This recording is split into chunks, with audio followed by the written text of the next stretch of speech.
Muy bien, entonces vamos a estudiar Lucas, ¿no es cierto? Y nos habíamos quedado la anterior semana en Lucas 6, ¿no es cierto? A la mitad de todo este tema o este episodio que le conocemos como, o lo que en Mateo se llama el Sermón del Monte, ¿no es cierto? Acá en Lucas, ¿se acuerdan cómo se le llamaba? Se le llamaba el sermón del plano, más bien, ¿no es cierto? El sermón del llano, por el lugar en el que estaba. Y bueno, habíamos visto algunas cosas que Lucas fue reconfigurando, digamos, a partir de lo que había él registrado, ¿no es cierto? Entonces, acuérdense nada más que este pasaje está mucho más explicado, mucho más desarrollado, si se quiere, en Mateo, ¿cierto? Pero habíamos dicho que justamente el enfoque de Mateo es algo un poco más tendiente a lo espiritual, si se quiere. Se habla de los pobres en espíritu, ¿se acuerdan? Tener hambre y sed de justicia, en cambio acá sí son cuestiones un poco más reales para que justamente las personas, los hermanos que ya estarían leyendo eso en primer momento, el famoso Teófilo y los demás, pues puedan identificarse con estos términos y puedan, digamos, sentirse más cercanos, digamos, con el mensaje del Señor. ¿De acuerdo? Ahora, habíamos visto algunas cosas, digamos, de la anterior semana, ¿no es cierto? Todo este tema del amor, ¿se acuerdan que habíamos hablado esto de que el mejor acto de amor era el razonar, el ejecutar esto del hacer el bien a los otros, venía como resultado de un racionalizar un poco, si se quiere, de repensar bien las cosas antes de actuar, ¿no es cierto? Que habíamos actuado, habíamos pensado eso. Y ahora va a seguir hablando en el mismo sentido, pero a partir de algunas parábolas. Acordémonos que las parábolas, digamos, lo que la Biblia llama parábola, ¿qué es? ¿Se acuerdan qué es una parábola? ¿Qué es? ¿Qué es?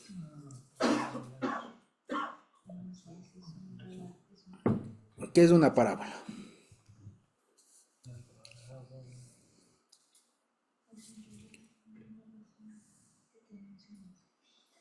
¿Qué es? A ver, ¿quién se acuerda?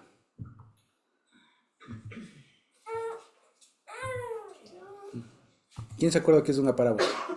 Una parábola es una enseñanza, Ujú. una similitud que se hace. Ajá. Una enseñanza, una similitud. Muy bien. ¿Qué más? ¿Qué más? ¿Qué más es una parábola? Muy bien, Natita. He dicho que es una enseñanza a partir de una similitud y una semejanza.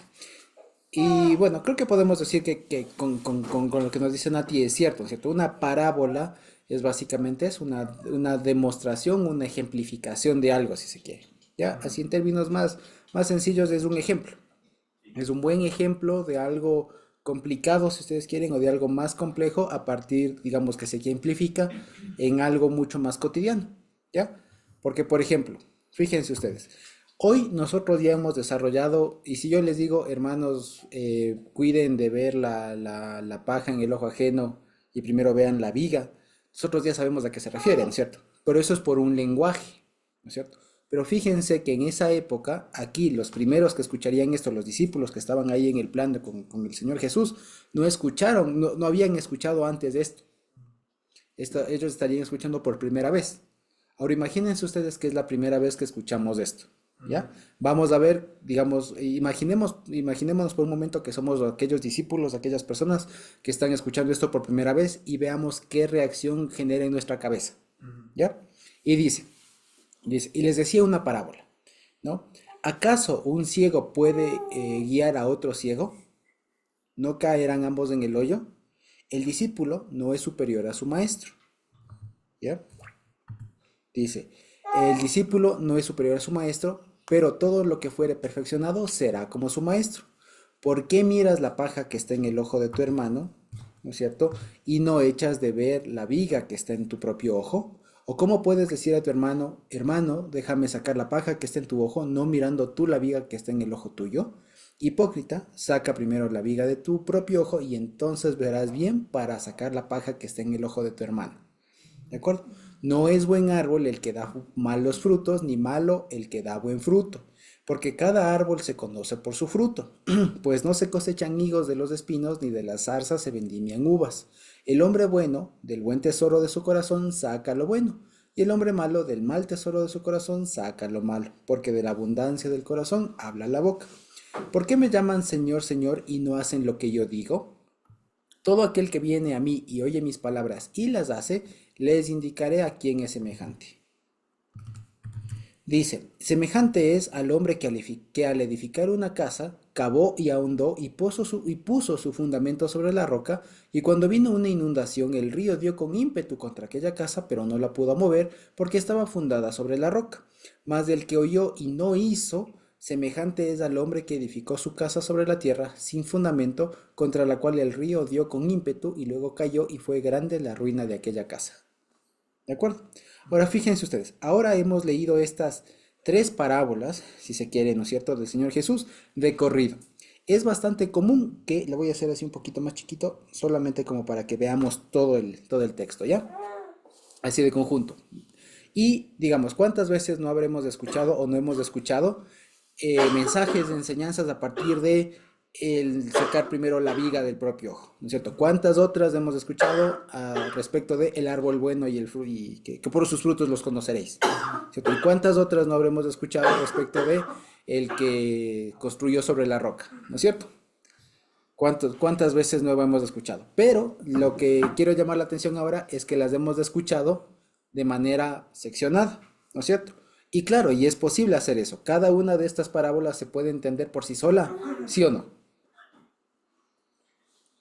Pues claro, ¿no es cierto? Si yo explico solamente lo de, o sea, digamos, no necesito todo el contexto y esa es una de las virtudes de las parábolas, que no necesito tener todo el contexto del libro para saber el mensaje. Basta si yo, por ejemplo, me encontrara pasado el tiempo, pasado mucho tiempo, y me encontrara solamente con este extracto, así supongamos, ¿no? Que me encuentro solamente con este extracto de Lucas. No necesito saber quién era Juan el Bautista, no necesito saber todo lo que leímos para entender lo que me dice, ¿sí me explico? ¿Por qué? Porque el mensaje es tan sencillo y es tan concreto, digamos, que con apenas, ¿qué son? Cuatro, tres versículos, ya se entiende lo que se quiere decir. ¿De acuerdo?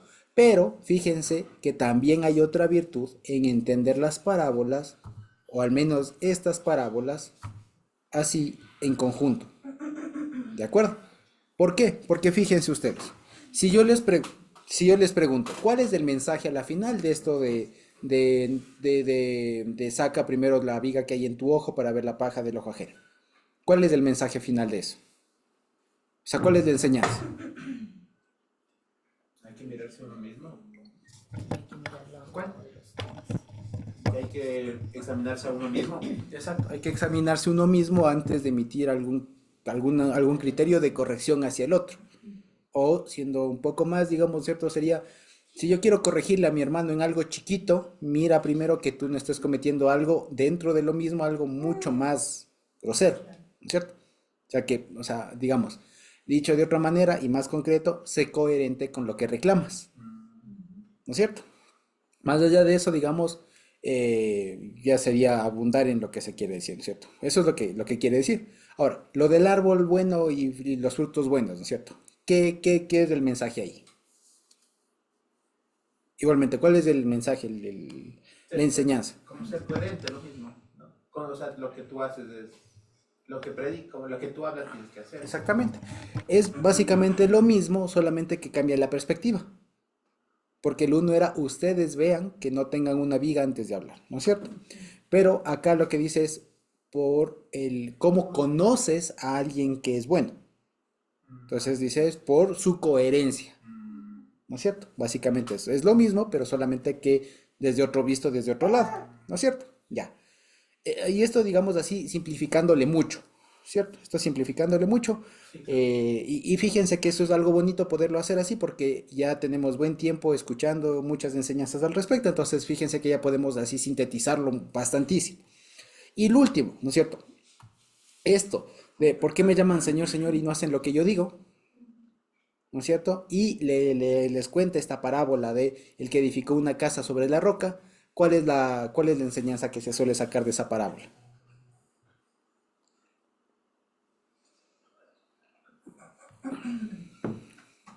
¿Cuál es la enseñanza de esa parábola? Si se acuerdan, lo que acabamos de leer, ¿no es cierto? El que edifica sobre la roca y el que edifica sobre la arena. cuál es la, cuál es la enseñanza de ahí? ¿Cuál es? A ver.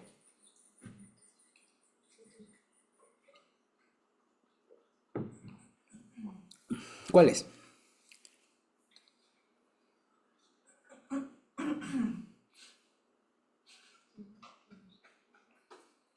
¿Cuál es?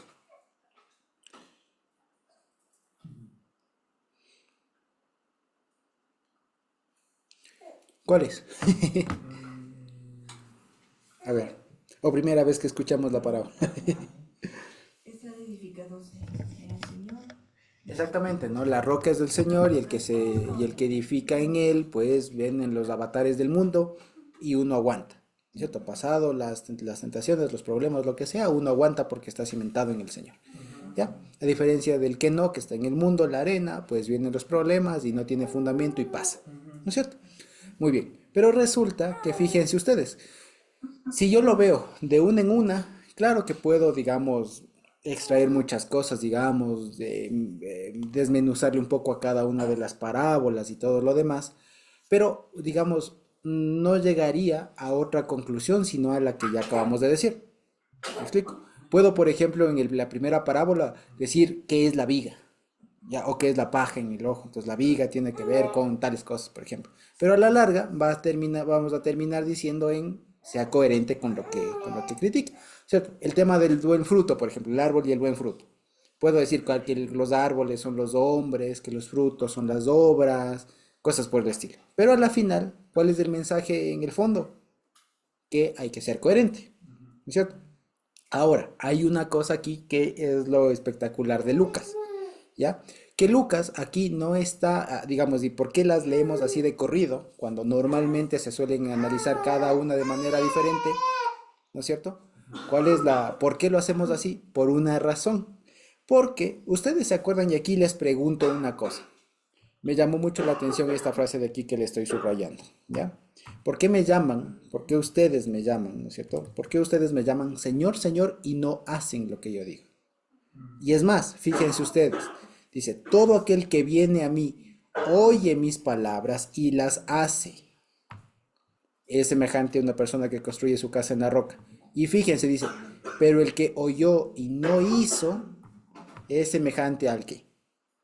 Ahora, ¿por qué? ¿Por qué llamo la atención sobre esto? Por una cuestión. Desde el lado cristiano, esto no nos hace ruido. Esto no nos hace ruido. Y más bien nos parece muy lógico esto, ¿no es cierto? Pero ¿se acuerdan cómo comienza el primer y más grande mandamiento?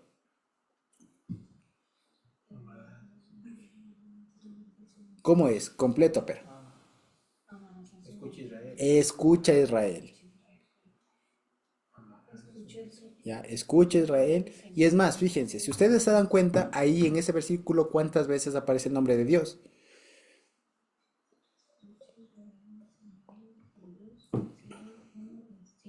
No, pues. ¿Cuántas veces aparece? Dos veces. Dos veces.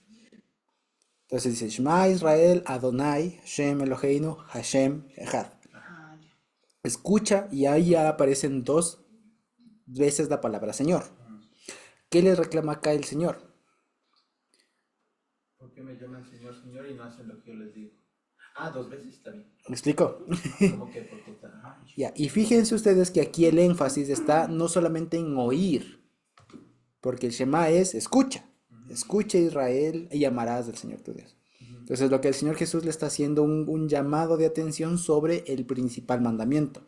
Escucha Israel, el Señor tu Dios. Entonces el Señor lo que le está diciendo aquí a la gente es, vean, en general todo este tema de la coherencia se resume en escuchar y hacer lo que se escucha. Si lo vemos. Y lo aterriza un poco más en el Shema, porque es uno de los versículos en donde se dice Hashem y Hashem. ¿No? Escucha a Israel, Hashem, Señor, tu Dios, el Señor, uno es. Y comienza con el verbo escuchar. Y lo que el Señor le reclama es, ustedes están solo escuchando, pero no hacen. Para ser realmente los discípulos del Señor Jesús, no basta con escuchar.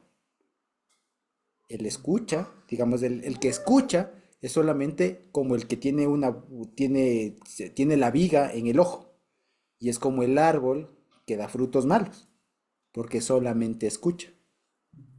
Pero en cambio, lo que increpa aquí el Señor es a hacer.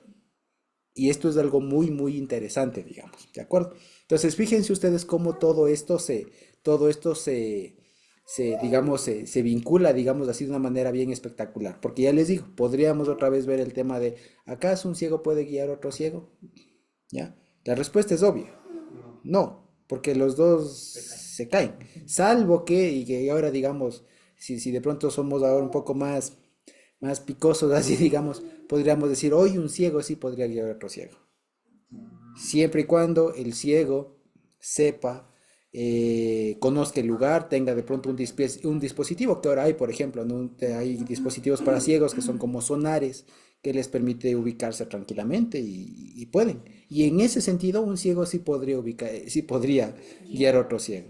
Entonces, fíjense, aquí el concepto de ciego no está utilizado en el concepto de alguien que no puede ver, o sea, en alguien que tiene una discapacidad, sino en el contexto de alguien que no ve. O sea, alguien que desconoce no puede guiar a otro que desconoce. De ahí se entiende entonces que el que desconoce tiene que ser instruido por alguien que conozca. Y a la larga, lo que le está diciendo aquí, fíjense, lo de la paja en el ojo, lo que le dice es, cuando una persona que tiene un error más grande que el que quiere corregir y lo observa, o sea, cuando corrige a alguien un error chiquito y ese que corrige tiene un error más grande, a la larga es porque no conoce, es porque le falta conocimiento. Porque y no conocimiento de teoría, o sea, le falta conocimiento empírico, dice que le falta experiencia. Porque eso es lo que dice acá. Eso es como guiar un ciego a otro ciego. O sea, alguien que tiene una semejante cosa, ¿cómo le puede guiar a otro? Pues no se puede. Además que fíjense, estas parábolas a la larga está diciéndoles del Señor a sus discípulos. ¿De acuerdo? Es decir, a aquellas personas que tenían la tarea de eventualmente tomar la posta y enseñar a otras personas. De tal manera que esto, por ejemplo, es algo muy, muy, muy, ¿cómo se dice? Algo muy, muy impactante para todos, digamos. ¿Ya? Ahora, fíjense, y yo les digo esto porque a veces, ya les digo, en la experiencia cristiana que más o menos se tiene, se ha visto que a veces pasan cosas un poco complicadas que no deberían pasar, ¿ya? Como que a alguien nuevo se le ponga ya a dirigir, o alguien que por nuevo tenga mucho ánimo, ¿cierto? Mucha disposición, mucha así, que sea muy, muy enérgico, y ya se le pone a dirigir. Entonces, no. Entonces, esto abarca todo ese conjunto de escenarios, digamos, de un ciego guiando a otro ciego. ¿Ya? Entonces, por ejemplo, es como decir, ¿cómo le voy a poner a alguien que recién se casa a dar consejos matrimoniales a personas ya que tienen hijos, nietos, qué sé yo? ¿Me explico? O sea, no sería lo mejor. ¿Me explico? ¿Ya? O cómo voy a ponerle a alguien que de pronto, no sé, alguien que esté en colegio a dar clases a gente que tiene maestrías. ¿Me explico? Entonces es un tema de sea coherente. Si usted pretende enseñar, pues esté a la altura de eso. Ese es el asunto. Entonces, por eso, por ejemplo, y aquí es bonito porque entre nosotros hay algunos que han sido profesores, ¿cierto? Entonces, ahora imagínense ustedes que para profesor de escuela o de colegio ponen a un niño o un adolescente a dar clases. Evidentemente no, pues. Evidentemente no. Tiene que ser alguien que tenga experiencia, sino cómo un niño va a guiar a otro niño. ¿Ya? ¿Cómo lo van a hacer? Entonces, se necesita alguien que tenga mucha más experiencia. En los términos de la parábola, alguien que vea. ¿De acuerdo? Y ahí sí, alguien que vea tiene incluso hasta autoridad para decirle, oye, 5 por 8 no es 45. ¿Me explico? Y así. Luego, lo mismo con la otra parábola. Pero fíjense que todo está fundamentado en el Shema a la larga. ¿De acuerdo? Luego, la segunda parábola es lo mismo. Le dice, ahora, fíjense ustedes cómo es, incluso este es un criterio para, como decíamos, para identificar a alguien que sea de los buenos, que sea de los nuestros, como también incluso a veces hasta para saber en quién se debe seguir invirtiendo, digamos, un poco de tiempos y recursos, si cabe el término, para seguirle enseñando. ¿Ya? Porque, ojo, como les digo, ¿y esto por qué? Porque estas son palabras que están dando el Señor Jesús a sus discípulos, como les digo, a personas que eventualmente les tocaría también enseñar. ¿De acuerdo? Entonces, por ejemplo, es como decir, ¿cómo se enseña? Y esto, digamos, los hermanos y todos de pronto que en algún momento tal vez nos haya tocado dar alguna clase, alguna enseñanza, nos debemos de dar cuenta. Con quiénes hay mayor afinidad, digamos, de enseñanza? Sino con aquellos que responden de manera efectiva a esa enseñanza. ¿No es cierto? Que están atentos, que participan, que preguntan, aunque sea que molesten un poco, digamos, pero están ahí, participan, ¿cierto? Pero en cambio, imagínense ustedes que uno va a una clase y no hacen nada, es una clase caótica, no atienden, no se quiere, y no hay. ¿Me explico? Entonces es un entorno más bien hostil y ahí no se aprovecha la cosa, ¿cierto? Y va a ser cansón y más bien se van a terminar desperdiciando recursos. Y esto, por ejemplo, como les digo, si bien esto a primera vista solamente es como para identificar quién es bueno y quién es malo, el famoso por sus frutos los conoceréis, ¿no es cierto? Pues resulta también que desde la perspectiva de la enseñanza que van a tener los apóstoles, resulta que es muy útil para saber en dónde sí y en dónde no. ¿Ya? ¿Por qué? Porque si yo voy con el mensaje del Evangelio y voy y tengo frutos, o sea, hay gente que responde, que es recíproca, que es atenta, que lo valora, digamos, lo aprovecha, ¿cierto? Y tal, pues en ese caso, quédese, sigue enseñando. Pero si es que no, si es que es un lugar en donde, habiendo pasado un tiempo, no hay frutos, no hay nada, pues la pregunta es, ¿qué hago ahí? ¿Ya? Habrá casos en donde sí toque quedarse, pero la mayoría de casos, lo que el mismo Señor ha hecho es de donde no le reciban, sacude el polvo y vaya. ¿Me explico? Para eso también sirve. Por eso les digo, no solamente, porque por ejemplo, este criterio a veces se suele utilizar incluso hasta mal dentro del ámbito cristiano, porque se suele decir, no, como este hermanito o esta persona no da buenos frutos, ya, chao. No como para discriminar así de quién es bueno y quién es malo. Y no, por eso les digo, estos criterios de aquí son justamente un poco más, deben ser mucho más prácticos, en el sentido de que nos deben servir para determinar y tomar bien buenas decisiones. Especialmente, como les decía, ya desde la perspectiva de los discípulos, ¿no? De los que iban a ser apóstoles, de los que iban a ser maestros, ver en dónde sí corresponde meter más fuerza, digamos, más recursos, y en cuáles de pronto no. ¿Ya? Para eso también sirve. ¿De acuerdo? Y esto, como les digo, es algo que merece mucho temple, mucha sobriedad, mucha madurez para saber cuál es un buen fruto y cuál es un buen árbol, si se quiere, y cuál no. ¿De acuerdo? Porque ojo que aquí, digamos, los frutos incluso, vale la pena decirlo, si queremos ya ponernos un poquito técnicos agriculturalmente, a veces los frutos no se ven pues al año, especialmente si se habla de árboles frutales. Ustedes plantan hoy un árbol, qué sé yo, de manzana, de durazno, pues ahorita no va a tener frutos eso. Si usted siembra hoy un árbol de manzana, va a tener a los años el fruto. Y es más, la primera cosecha no va a ser la manzanota. ¿Me explico? ¿Será que le da una, dos y unas lánguidas? ¿Me explico?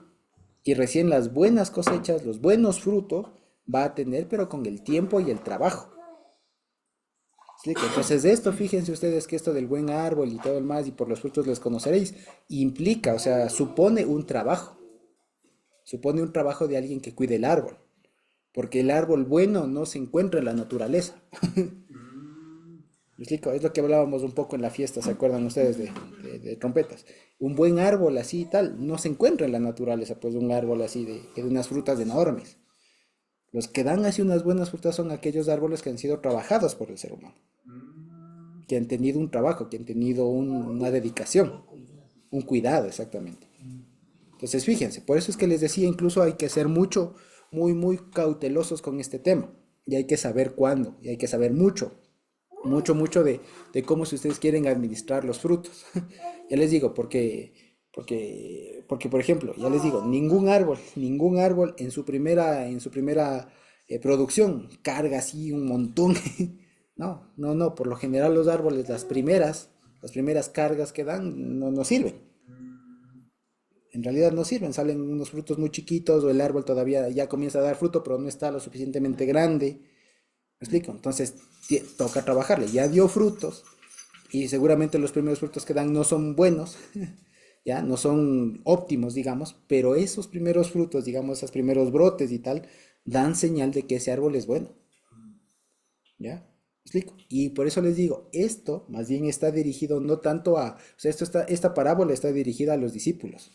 A veces se ha pensado que esto está dirigido para las personas, para todos, como que vean quién es bueno y quién es malo.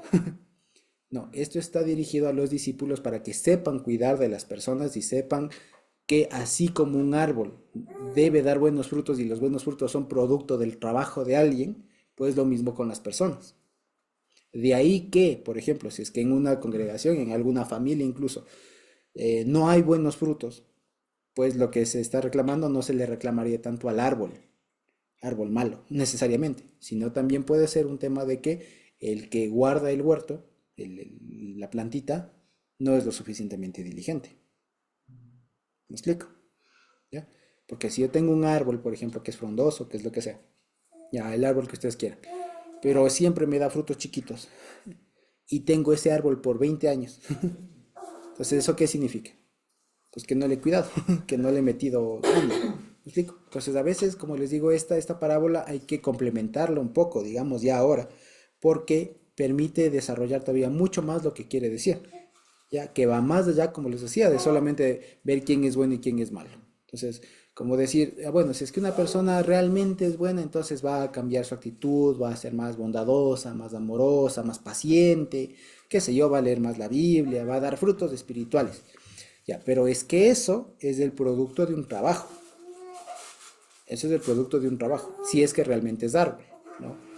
Porque a veces ya les he dicho, les comento, ¿no? Ha habido buenos árboles, pero que no han sido trabajados, han sido desperdiciados y se estancan. Y hemos conocido varios, por así decirlo, hermanos, incluso hasta congregaciones que tienen un potencial enorme y han pasado los años y no pasan de Juan 3:16, por así decir, ¿ya? Y cosas así. Entonces, por ejemplo, esto, como les digo, a veces esto hay que entenderlo con bastante amplitud, ¿ya? Porque si no, puedo mal utilizar la parábola como para discriminar a la gente. Decir, bueno, pero como este hermanito ya va 20 años y no hace nada, nah, ni ha de ser hermano, ni ha de ser salvo. O sea, no es para eso. Esta parábola no es para eso. ¿Por qué? Por último, por ejemplo, esto me lleva a tomar decisiones. Porque si yo identifico un buen árbol, o sea, un hermano que dé frutos, ¿no es cierto? Que sea bueno, ¿qué me invita a mí? A alabarle. No, a cuidarle, pues. Si es un buen hermano, si es una buena hermana que da frutos, que como dice aquí, ¿no? Tiene un buen depósito en su corazón, pues yo la cuido y lo cultivo. Y por otro lado, si es una persona que ha demostrado no tenerlo, y ya, o sea, demostró no tenerlo, pues eso me lleva a tomar una decisión. ¿Me explico? Que también a veces es en algo que fallan un poco, también a veces fallamos, por así decirlo, ¿no? Que habiendo a veces, y digamos esto, por eso les digo, esto a la final lleva a tomar decisiones. Porque así como al buen árbol me lleva a cuidarlo, a cultivarlo, a fortalecerlo para que dé mejores frutos todavía, pues si es que identifico uno malo, también me debería llevar a la decisión de, si fuera el caso, cortarlo, sacarlo. ¿Me explico? Pero a veces también se falla en eso, ¿no? Se falla en eso. Por eso les digo, esta parábola hay que tomarle con bastante madurez, porque si no se puede terminar mal interpretándole, ¿sí? Se puede llevar a otros lados en donde a lo que no quiso era el Señor Jesús. Y finalmente, todo lo que habla esta parábola, todo lo que habla este conjunto de parábolas, descansa en la coherencia entre escuchar y hacer. Y fíjense ustedes que ahí sí podemos entender mucho más. Y fíjense ustedes, a la larga, ¿para qué entonces el Señor nos pide tanta coherencia? Porque si yo les digo, hermano, a ver, lo que usted predica, lo que usted lee, lo que usted tanto estudia, practíquelo y sea coherente con eso. Si ustedes lo ponen así, si yo le pongo así, muy así, puede sentirse incluso como una carga muy fuerte. Porque ser coherente a veces cuesta, y en la vida práctica cuesta bastante. De ahí que, por ejemplo, siempre a veces en los trabajos, en otros lados, nos dicen, y no decías que eres cristiano, y no dices que eres cristiano, ¿no? Y no dices que crees en Dios, tu religión te permitirá tal cosa, ¿ya? A la final nos están exigiendo, y el mundo exige coherencia, ¿me explico? Pero el asunto es que si yo les pongo, o se enseña solamente y les pongo solo la balanza en, vean, hay que ser coherentes y tal, en realidad eso pone una carga, pero bastante, bastante fuerte, ¿ya? Muy, muy fuerte, y en realidad hay que ser muy sinceros, y muy, muy transparentes. Esa carga es bastante fuerte, el de la coherencia, ¿ya? Y humanamente a veces se flaquea. ¿Ya? Humanamente a veces se flaquea. Y de ahí viene justamente esta otra parábola para saber por qué tengo que ser coherente. ¿Ya? Porque una cosa es decirle, hermanito, lo que ahorita escuchó, lo que ahorita aprendió, eso vaya y practique. Ya, a toda costa. Si le cuesta el trabajo, lo que sea, alguna cosa así como a veces se suele decir, ¿no? O sea coherente hasta el final, y si es que hay que dar la vida por Cristo, la damos. A veces como se llega a esos extremos, ¿no? Ya, pero eso tiene que tener un fundamento. Si no hay un fundamento para eso, después resulta que queda en nada. Y se vuelve una carga, y se puede volver una carga demasiado pesada que después es poco práctica de llevar. Especialmente porque no se sabe para qué.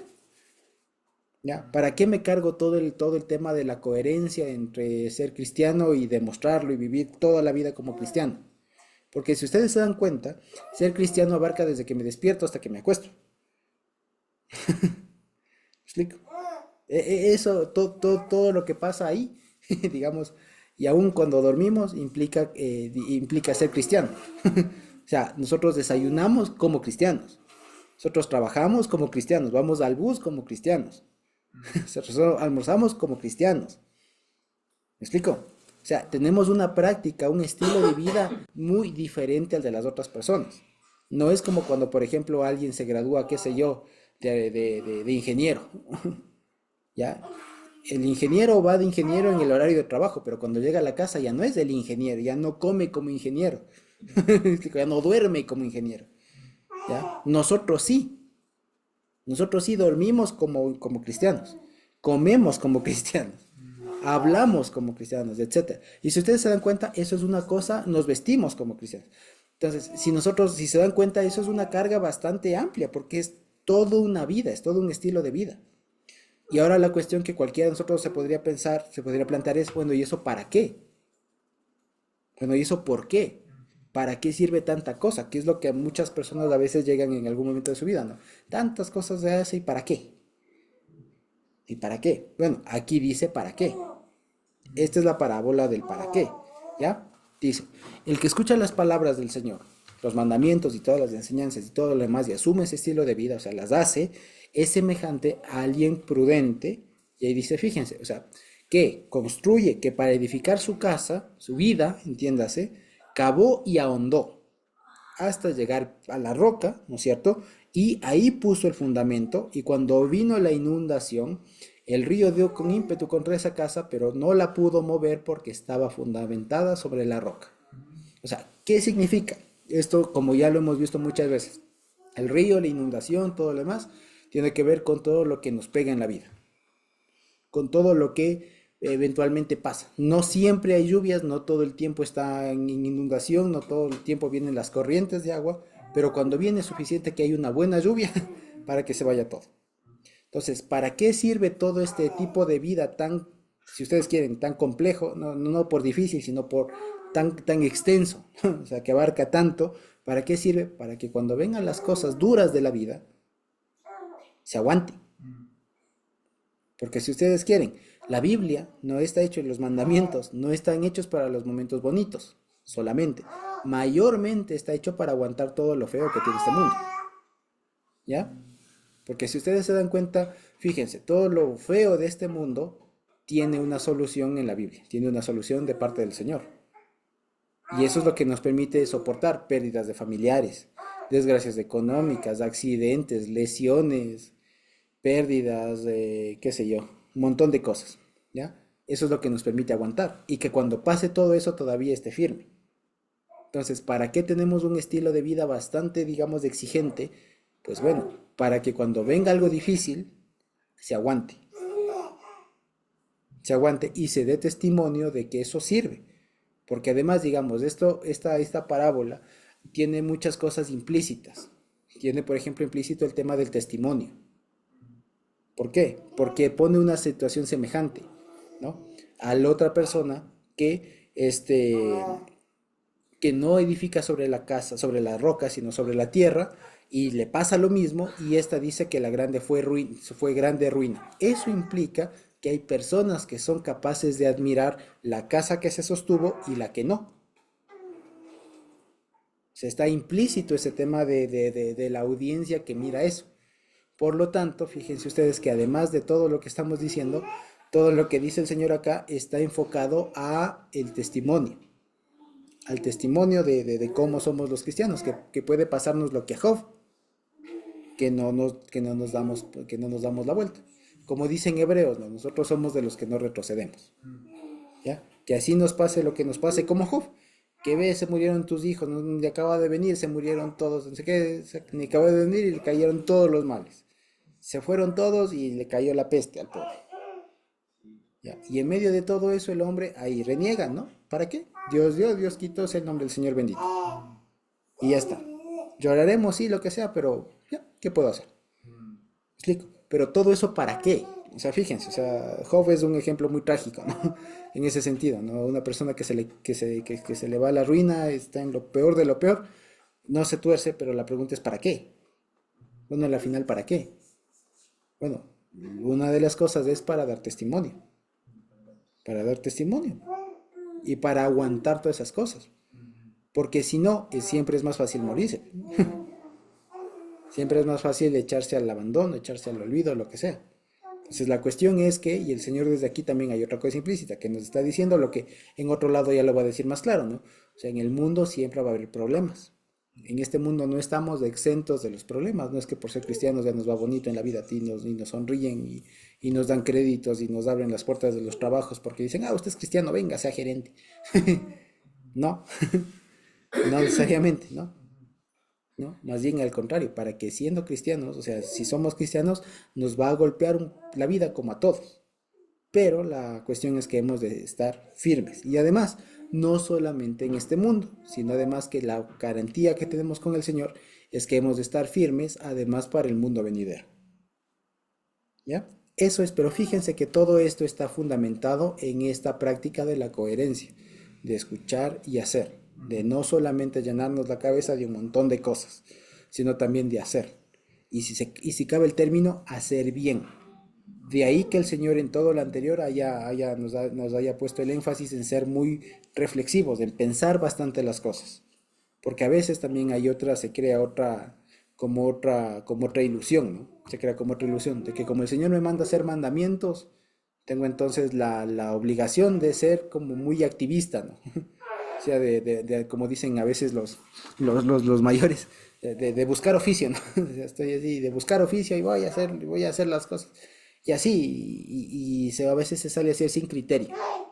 ¿Ya? Es como, por ejemplo, a veces yo suelo conversar con algunos hermanos así, y suelo decir, perdón, es que no puedo quedarme porque es que voy a predicar. No, voy al evangelismo.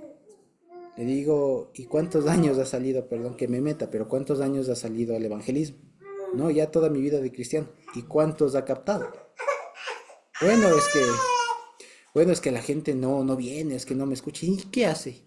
O sea, le pregunto, ¿no? O sea, en genuina interés, digamos, de saber cómo le hacen, ¿no? Entonces dice, no, es que salimos por aquí, por acá, y es que el Señor nos manda a predicar. Bueno, ¿y qué predica? No, le comienzo a acusar, y es que, bueno, creo que por ahí no va. Y eso explica por qué es que no ha captado nadie en tanto tiempo. Entonces, fíjense, a veces no es solamente de decir, tengo un mandamiento que cumplir y salirlo, y ya.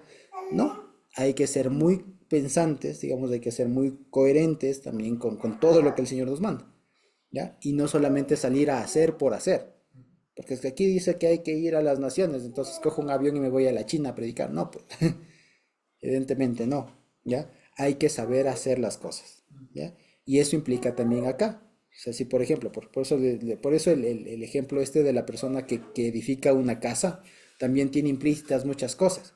O sea, tiene claro, por ejemplo, o sea, más bien, si vamos desmenuzando un poco más esta parábola, el que edifica una casa implica que tiene un proyecto y tiene clara la casa que va a hacer.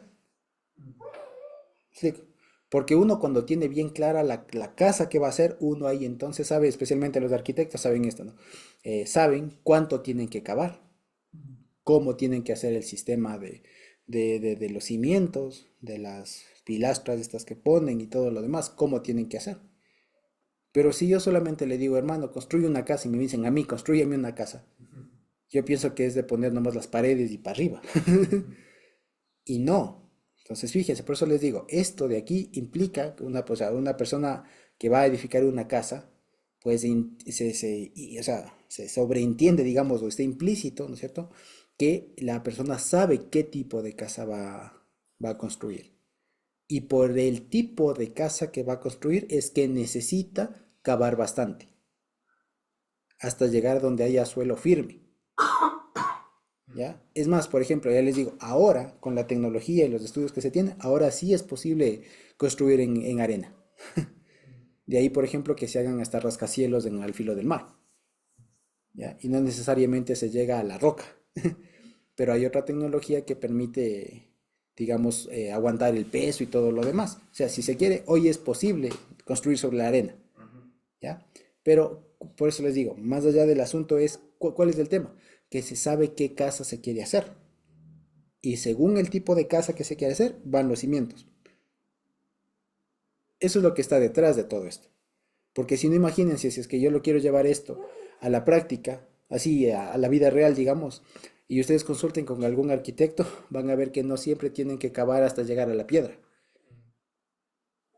Es más, hoy ya no se cava tanto. O sea, para hacer una casa de uno o dos pisos no se cava, pues, hasta llegar a la capa de tierra donde está la piedra.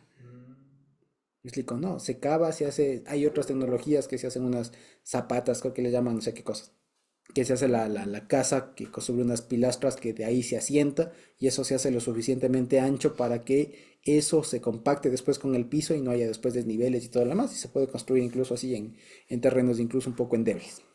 Pero eso ya hoy. Pero lo que quiere decir acá, por eso les decía, lo implícito acá es que el hombre sabe qué casa quiere construir. Él sabe de cuántos pisos, las dimensiones y todo lo demás, y que en función de eso es que necesita cavar tanto. ¿Ya? Eso, por ejemplo. Por eso dice, ahondó, puso el fundamento sobre la roca. O sea, más allá de eso, lo que quiere decir, o sea, esto es, fíjense, habla de proporcionalidad igual. Si yo quiero tener una casa grande, tantos pisos, tengo que ser proporcional eso con los cimientos. ¿Me explico? Que si ustedes se fijan, todas estas tres parábolas habla de eso, de ser coherente, ¿ya? A la larga, ¿ya? En cambio, el otro quiere hacer una casa y no le importa la proporcionalidad, no le importa eso, no le importa ser coherente. La diferencia es que el que sí fue coherente, cuando vinieron los problemas y vino todo, aguantó, porque supo ser coherente. En cambio, el otro no. El otro le importó más lo que se ve a lo que no se ve, que es otra cosa que también está implícita acá. Porque los cimientos es lo que siempre les he dicho, ¿no? Cuando uno construye una casa, nadie le dice, ay, qué lindos cimientos que hizo hermanito en su casa, están hermosos sus cimientos. No, pues nadie se ve. Nadie ve los cimientos de la casa. Y nadie le va a aplaudir por los cimientos.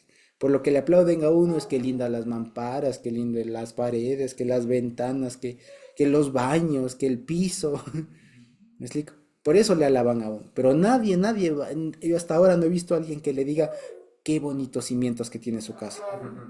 ¿Me explico? Pero en realidad, si no se hace buenos cimientos, nomás no aguanta, por más bonito que esté afuera. Entonces, fíjense, a la larga, lo que el Señor nos está llamando mucho es a ser coherentes, pero con una finalidad.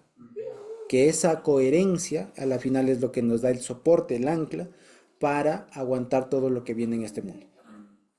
Eso, fíjense.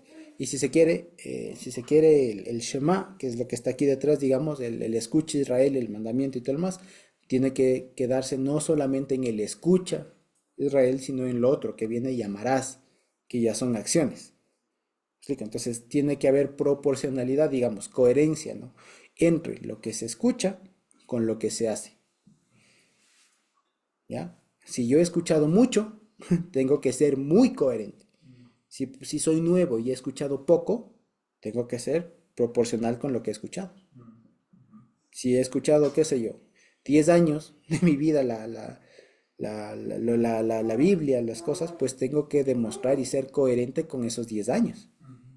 ¿Ya? Si he escuchado más, si he escuchado menos, si he escuchado un mes la palabra del Señor, pues bueno, tendré que ser coherente con lo que he escuchado en ese mes.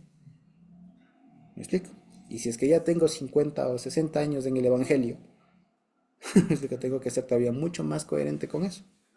¿Ya? Algo lo contrario sería lo que dice acá, ser un mal árbol. ¿Me explico? Entonces, fíjense, a la larga todo esto está fundamentado en la idea de coherencia, de lo que se explica, lo que se cree, lo que uno profesa, ser práctico con eso. Y a la larga, como les digo, todo esto nos lleva a tomar decisiones y a tomar buenas decisiones. Si no se toma buenas decisiones, vean que eso es otro asunto, ¿ya? Para ir redondeando la idea.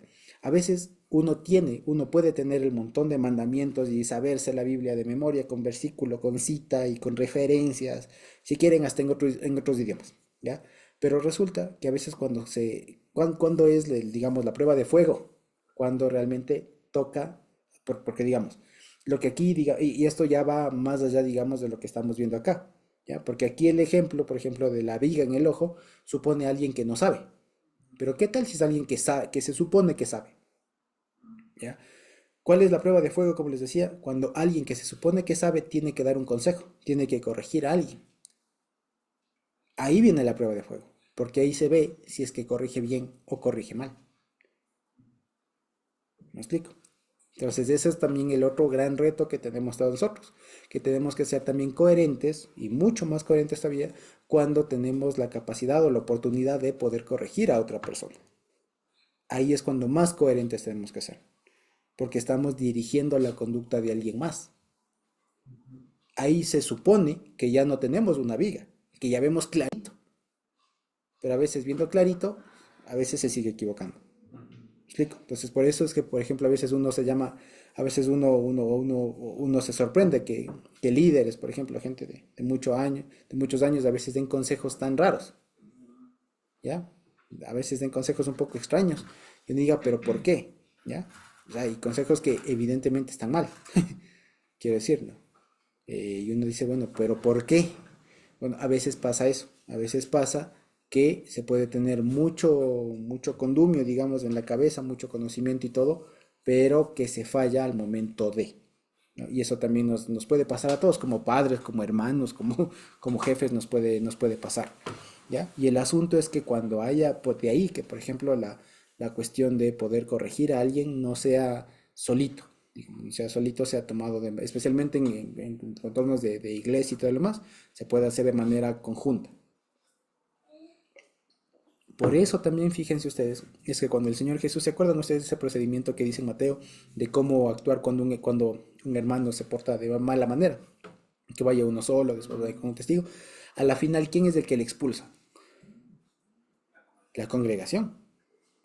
No le expulsa el primerito, no le expulsa el primero que se sintió afectado. ¿Me explico? No, y se le expulsa delante de toda la congregación, y la congregación es la que le expulsa.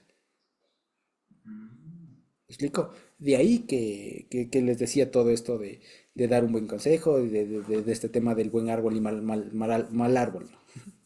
¿Ya? Es todo así. Entonces a veces uno malentiende todo y uno piensa que con que me hicieron daño a mí, ya ese hermano ya, ahí muere. ¿No? Se saltó todo porque al último, los que deciden, digamos así, que alguien salga o entre si se quiere, es la iglesia, es la congregación, el conjunto, no un hermano solito. ¿Ya? De ahí, por ejemplo, que se deba que la necesidad de que esas decisiones difíciles sean tomadas en conjunto. ¿Ya? Eso, por ejemplo. De ahí, entonces, miren, para eso sirve todas estas parábolas y de ahí la ventaja de cómo las presenta Lucas. Porque aquí fíjense que él también es algo interesante que dice, les decía una parábola. Para Lucas no son tres. Para Lucas está hablando de un solo tema. Los tres tienen que ver con lo mismo, para Lucas. Si yo lo leo en Mateo, claro, y además como vienen nuestras Biblias, viene separado por títulos, ¿es cierto? Entonces eso a veces ayuda así para centrarme en alguna cosa, Pero ahora, fíjense, habiendo pasado los años y teniendo la experiencia que Dios bendito tenemos, podemos hacer este análisis un poco más en conjunto. Y fíjense que tiene mucho sentido verlo así. Tiene mucho sentido verlo así a partir del fundamento de la coherencia. Que fíjense ustedes que no hay un mandamiento que sea así tan clarito como los cristianos tienen que ser coherentes entre lo que escuchan con lo que hacen.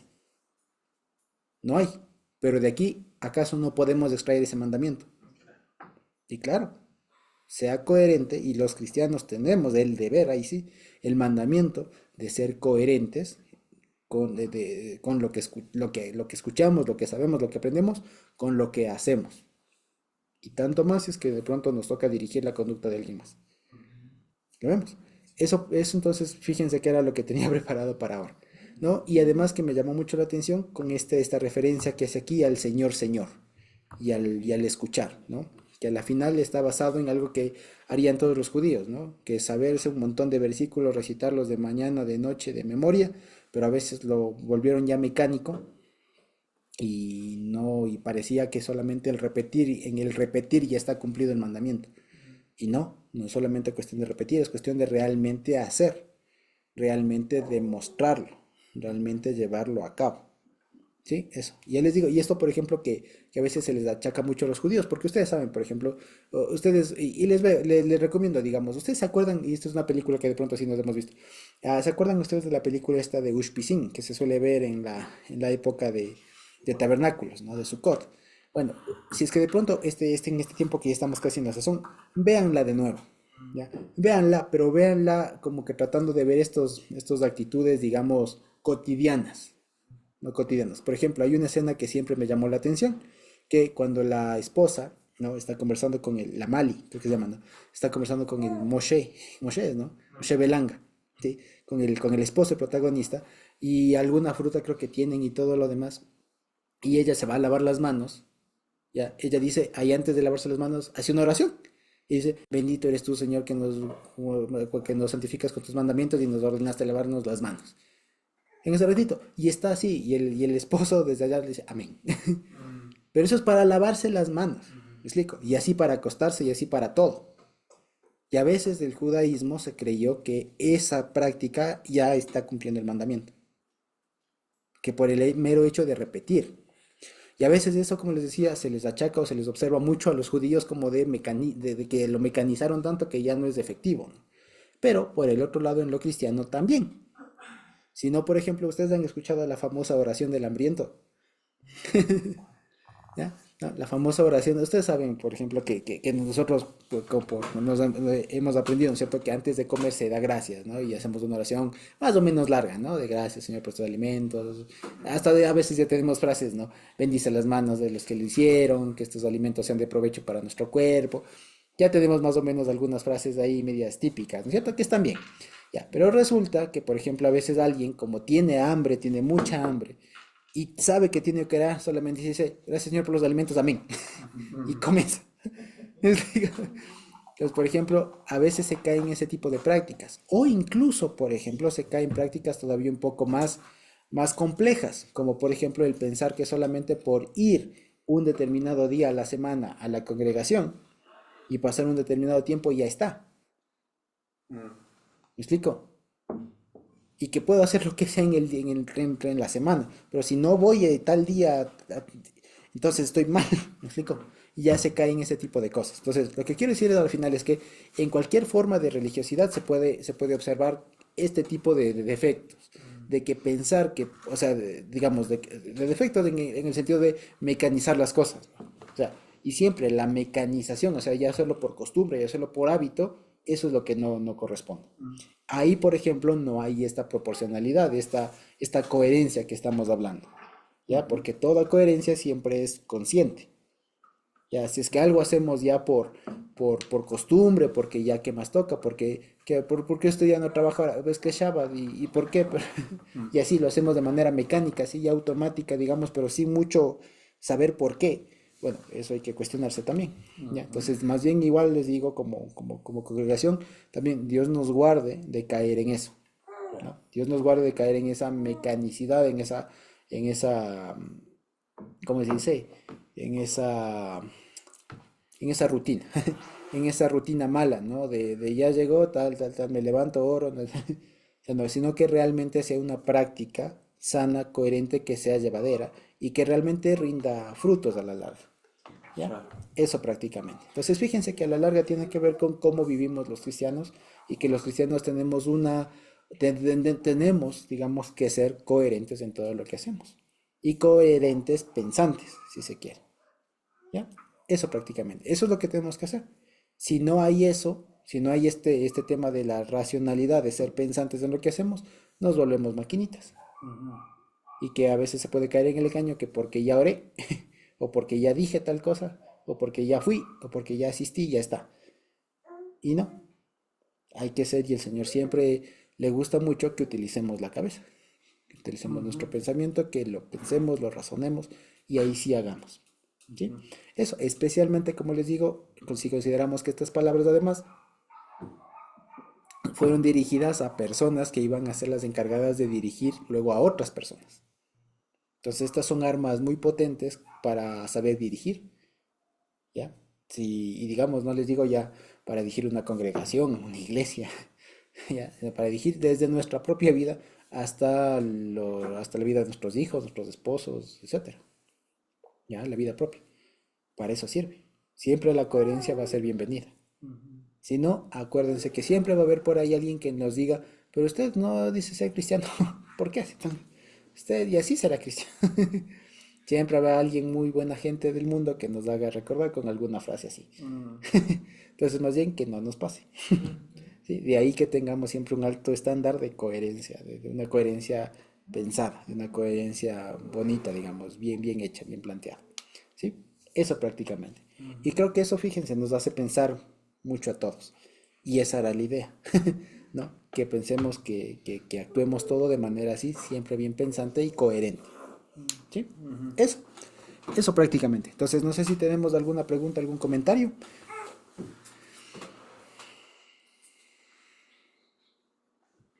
¿No?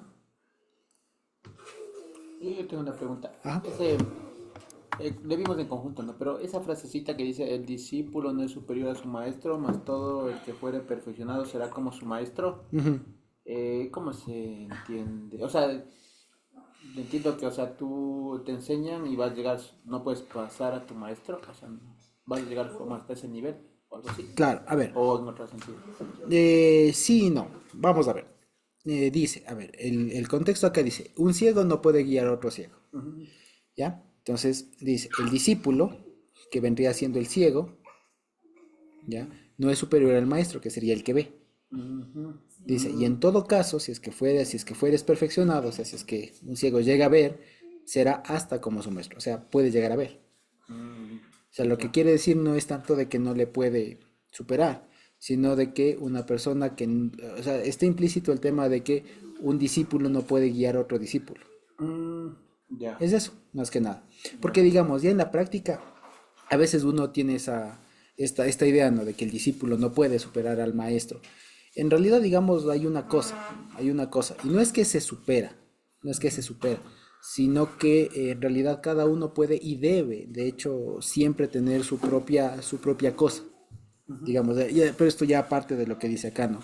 Eh, ¿Por qué? Porque, por ejemplo, cada maestro, o sea, un maestro en últimas es alguien que ha llegado a la cumbre de su ciencia, de su arte. Ese es un maestro, ya, hablando en términos de aquí. De aquí nosotros decimos maestro a veces al mecánico, ¿no? Así, maestro, ¿no? Pero incluso a veces en las mecánicas, no es cualquiera, no es maestro. Ya, maestro es especialmente uno, hasta cuando va a la mecánica, uno busca al maestro viejo, al que sabe, al que ya se ha armado cuántos carros en toda su vida. Entonces resulta que maestro es un título, es un adjetivo, si se quiere, que refiere a una persona que ha perfeccionado su arte. Pero el asunto es que ese perfeccionamiento está condicionado también a su época. ¿Por qué? Porque, por ejemplo, hay muchos maestros, hablando de mecánica, ya que topamos el tema, hay muchos maestros que son maestros, pero por ejemplo, en motores de carburador, ¿ya? Que funcionaban con carburador. Le presentan a ese maestro un motor a inyección y ya no da. O ahora, por ejemplo, hay maestros y hay gente que es experta en, por ejemplo, en motores de inyección. Le presentan un motor eléctrico y ya no da. ¿Por qué? Porque es que también la maestría, digamos, responde a la época. Y en ese sentido da la apariencia de que el discípulo puede superar al maestro. Pero sí y no. ¿Me explico? Claro. ¿Ya?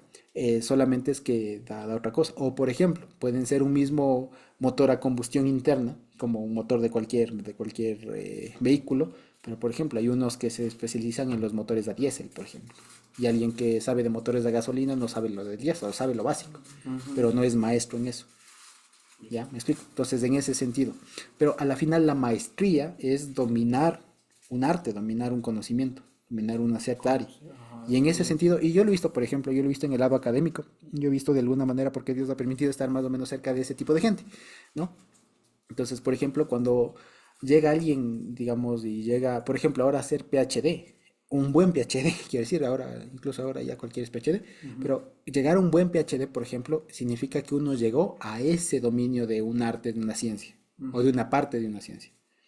Y en ese punto, cuando alguien ya llega a ser PhD y es un buen PhD, está ya a la par de toda esa gente, digamos. Y nadie sabe más ni menos.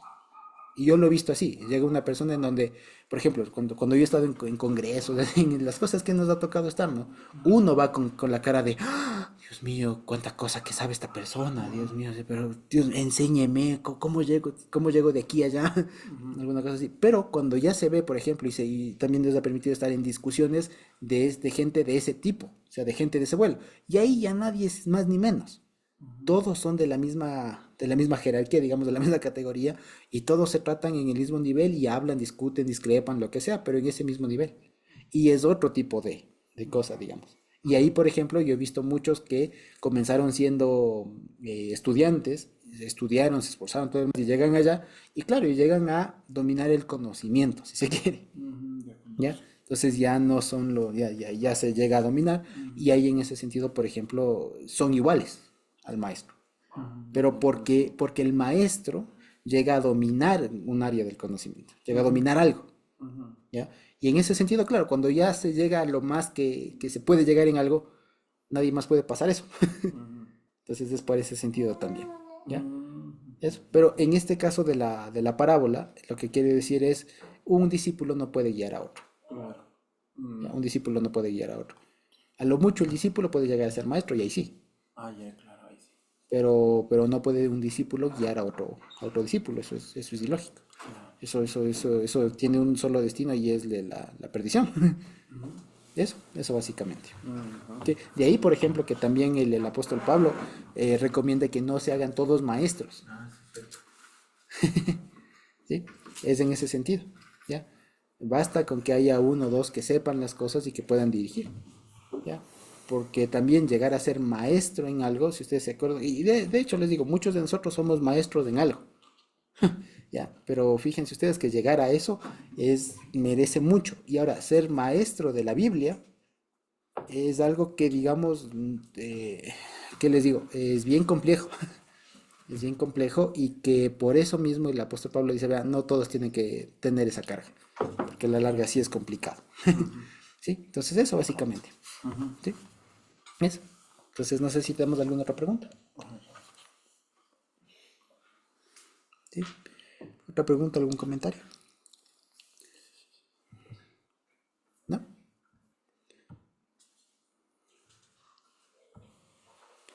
¿No? Bueno, entonces por ahora vamos a dejar de compartir. Y si no hay preguntas, creo que podemos terminar por hoy. Bendito Dios.